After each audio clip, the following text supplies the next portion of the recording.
Suami bunuh istri dan jasadnya digantung di pohon, pelaku ditangkap polisi. Seorang pria bernama Yusdin di Kabupaten Nrekeng, Sulawesi Selatan, Sulsel, tega menghabisi nyawa istrinya sendiri SY, 25. Yusdin membunuh istrinya dengan cara dianiaya lalu jasad korban dibawa ke kebun lalu digantung di pohon menggunakan selang. Tersangka ingin membuat skenario, seolah-olah istrinya itu mengakhiri hidupnya sendiri. Saat jenazah korban ditemukan menggantung, keluarga korban memeriksa jasad SY hingga ditemukan adanya kejanggalan atas peristiwa kematian korban. Keluarga korban, Henny mengatakan, korban disebutkan dianggap bunuh diri. Tapi pihak keluarga curiga SY meninggal karena dibunuh. Korban ditemukan tergantung di perkebunan. Jarak dari rumahnya agak jauh. Tapi keluarga curiga ini bukan bunuh diri, katanya kepada tribun-timur.com.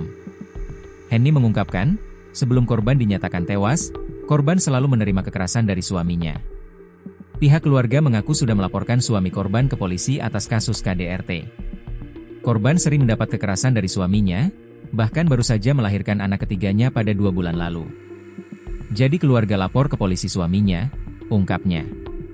Kapolres Nrekang, AKBP Hari Budianto mengatakan, awalnya korban dilaporkan bunuh diri di kebun salak Desa Sumilan, Kecamatan Ala, Kabupaten Nrekang. Namun saat polisi melakukan olah TKP dan autopsi, polisi menemukan sejumlah kejanggalan.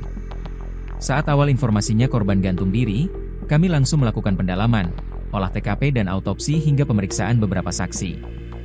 Di sana kami menemukan kalau korban tewas secara tidak wajar, bukan bunuh diri, katanya kepada tribun-timur.com, Selasa, 21 Oktober 2025. Hari mengungkapkan, terdapat sejumlah bekas luka kekerasan yang ada di tubuh korban. Atas itu pihaknya langsung memeriksa suami korban, Yusdin. Menurut Hari, tidak sampai 24 jam saat diinterogasi, Yusdin mengakui telah membunuh istrinya. Jadi kami berhasil mengungkap tabir, bahwa SY menjadi korban pembunuhan yang dilakukan suaminya sendiri, ungkapnya. Dia menjelaskan, sebelumnya pelaku sudah melakukan tindak kekerasan terhadap istrinya, setelah itu membawa korban ke kebun salak. Pelaku kemudian menggantung korban di pohon dengan selang.